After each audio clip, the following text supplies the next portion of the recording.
Yes, the three big giants, the big old credit bureau, this big old fearful engine back there that everybody's having a terrible time reconciling with. So the big question is, which one of them should you pay attention to?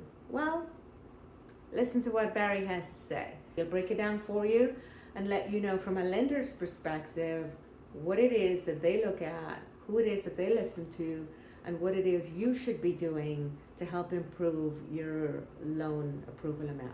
Have a look.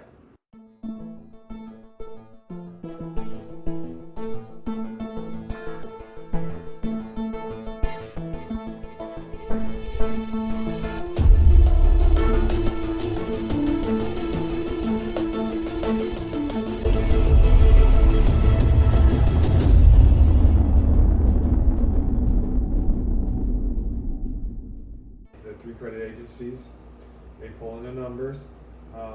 They usually vary, and that's another question I usually get is why do the three credit scores vary? If it's all the same data, and it's a good question, that's because they weight those criteria differently. Like your available credit is weighed one way on Equifax, TransUnion.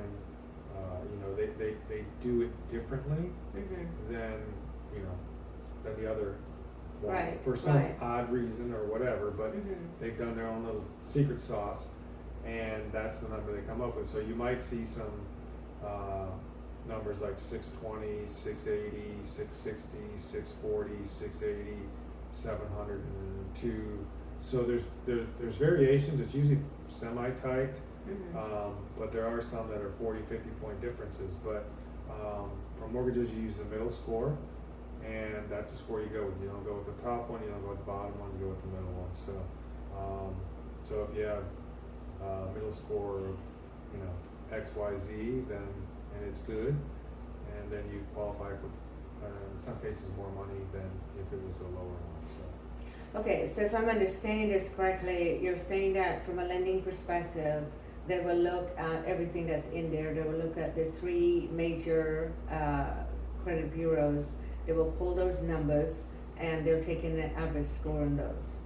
Do they also go in and consider specific situations? Like, for instance, you look at, I know in some countries, they have a general, or not even in America, let's say you do an online application, and that application will pull the data and it looks at it from a very clinical perspective.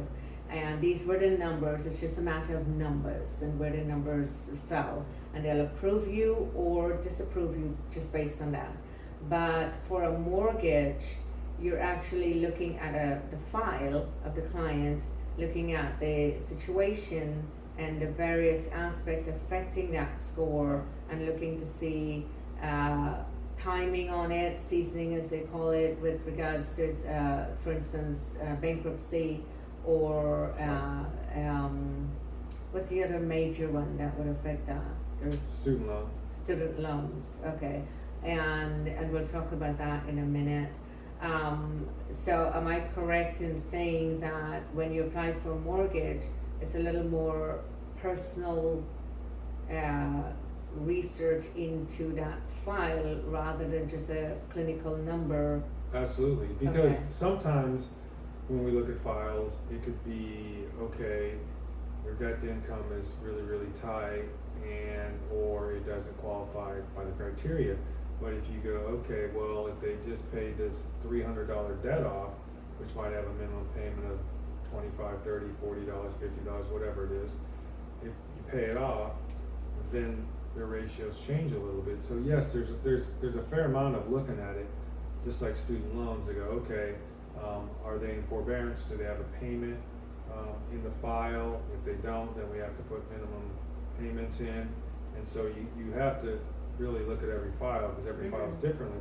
And there might be, in some cases there's a collection in there.